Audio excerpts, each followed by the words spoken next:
If you've been around Ithaca for a while, then you've probably run into Ithaca Hours. They're Ithaca's own local currency, founded more than 20 years ago with the aim of keeping Ithaca's own talents and resources local, and sheltering the local economy against the fluctuations of the national economy. Well, when it comes to alternative currencies, there is a new kid in town, and it's called Ithacash. And here to talk about this new system is its founder, Scott Morris. Scott, thanks for joining me this afternoon. Thanks for having me on, Sam. So just to get us started, what is Ithacash in a nutshell?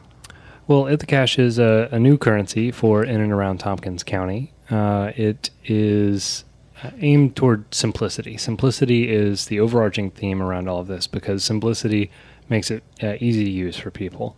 We're also going to have the units of Ithacash be called Ithaca dollars, and they will have a one-to-one relationship with the national currency. And again, the reason for that is simplicity.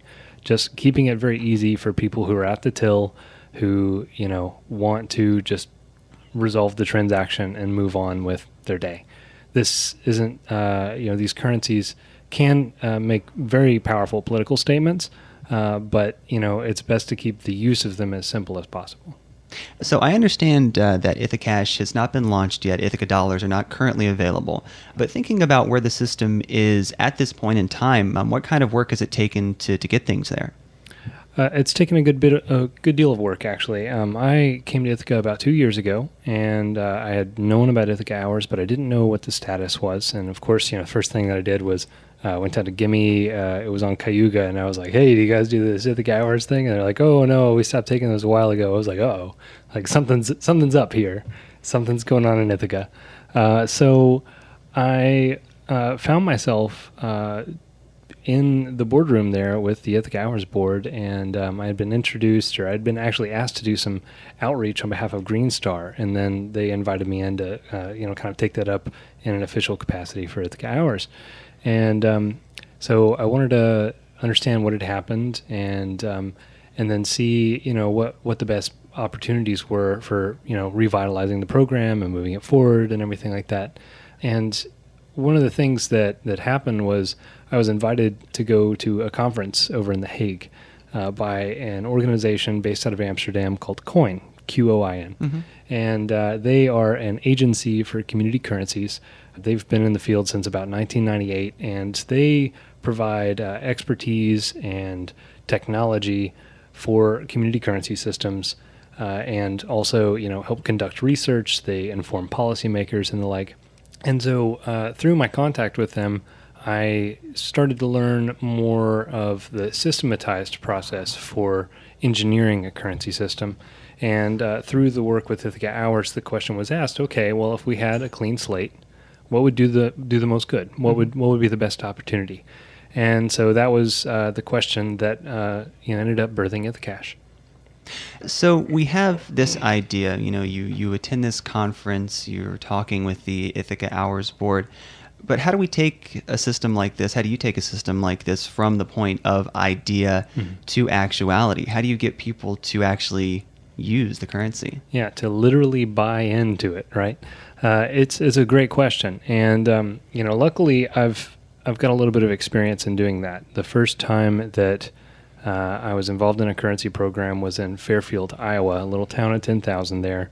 And we were asking some different questions and, coming into it from a different angle, and ended up with this volunteerism targeted program that we called the Hero Rewards.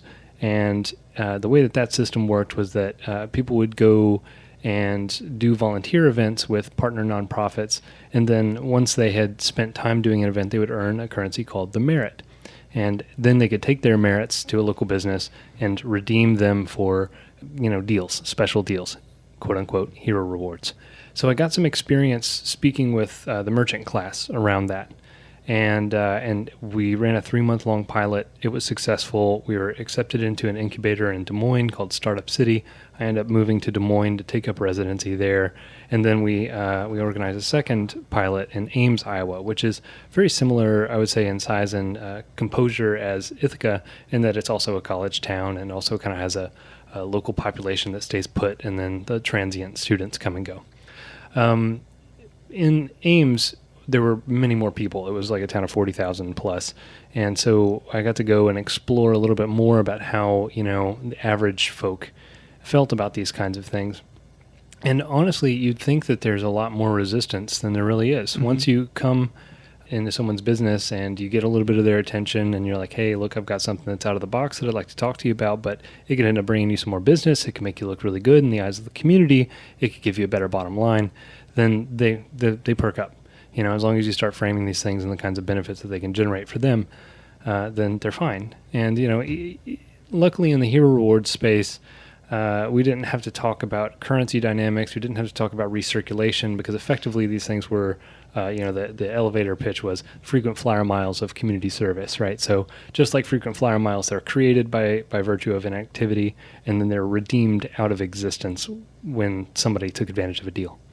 And I'm interested in the what you mentioned about not having to really think about with this system, the realities kind of on the ground of having a system that is thriving, that is circulating. And I'm curious, when we think about your plans for Ithacash and Ithaca dollars, and when it comes to circulation, is there anything worked into the system to, when this is launched, to kind of keep Ithaca dollars moving? Yes, absolutely. And that's one of our core design features. So just stepping back before we jump into that piece in particular, Ithacash is kind of a hybrid model.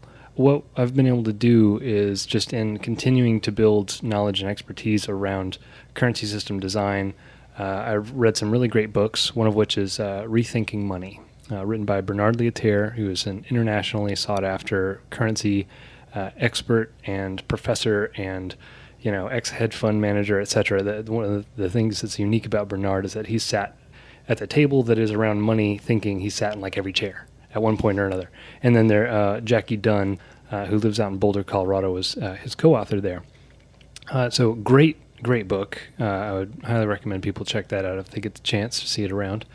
Because it takes people on a tour around the world and looks at these different models and sees how certain different programs that they're running or design features have a profound social and environmental and economic impact.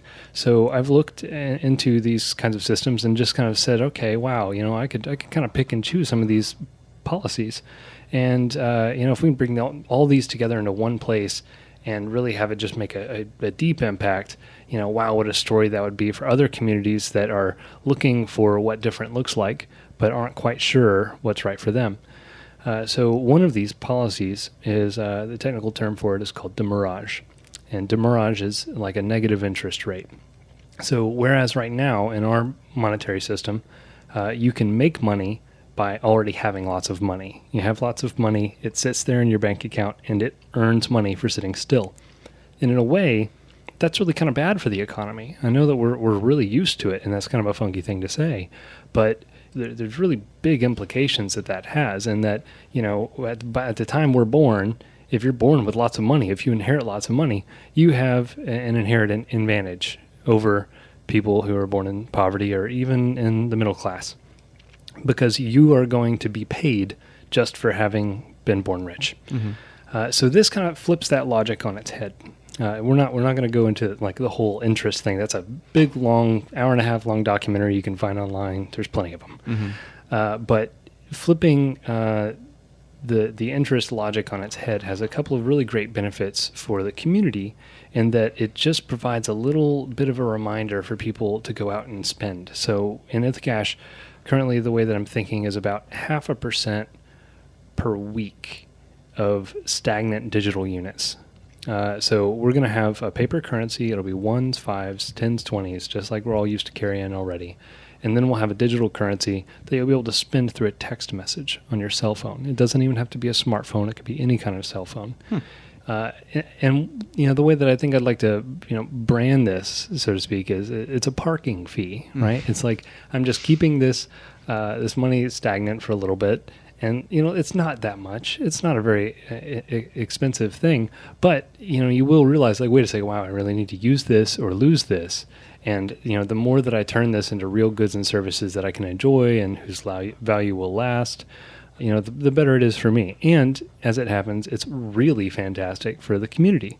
So to give you an idea of why we've decided to go with this feature, there was a town, and this is the classic demurrage example, right? There's a town in Australia called Virgil.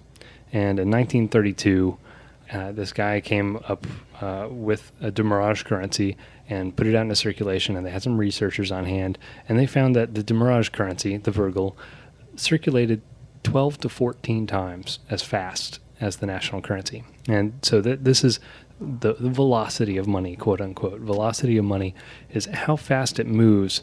But, I think that's kind of misleading. It isn't about how fast the money moves. It's about how many hands it goes through in the same period of time, which means how many exchanges does it facilitate? Because that's really one of the primary functions of money, is just to be a lubricant for the exchange of economic wealth. Mm-hmm. And we want it to do that as much as possible, because that is the benefit that we enjoy. And so, I'm really looking forward to seeing how fast this money can go, because it's going to generate a lot of economic benefits here. And I'm interested, too, in thinking about and talking about the essentially limited scope of a system like this. So understanding that there is value in a dollar, as in you can spend it for a good. And maybe where an alternative currency comes in is there is different kinds of value that you get along with the purchase price, right? There's this kind of social capital. You can be seen as a company that is invested in your community. Mm-hmm. But I'm just imagining a business owner who is concerned about their basic bottom line. If they kind of receive a glut of Ithaca dollars, mm-hmm. and say the vendors at the farmers market are tired of accepting them, they end up sitting on these large amounts of currency that's virtually worthless. Right. So what would you maybe say to a business owner who expresses those concerns? I'm going to be very intentional with addressing those concerns. And the way that I'm currently thinking about approaching that is developing a bit of a worksheet. And, one thing that will be very important in that is having some open conversations around the business finances. One of the most important questions that I can ask is, what do you spend your money on? Where's your money going? And so a certain percentage of those expenditures are going to be at local options, and then certain things are going to be out of town. Only the local ones will really be possible to accept. That's going to set an upper limit for how much Ithacash, or Ithaca hours for that matter, someone could accept at a given time. I mean, they could go above that, but a business is kind of like a system, and systems take time to move their medium through, mm-hmm. right? This throughput. So we need to kind of establish those upper limits, and then we need to provide a feedback loop for the businesses so that they can kind of tap out, or like kind of put up wave a little flag that says, hey, I've got a little bit much right now. We're going to go to our backup policy, or reduced amount policy. So as opposed to full 100% acceptance, we're only going to take 50% for now.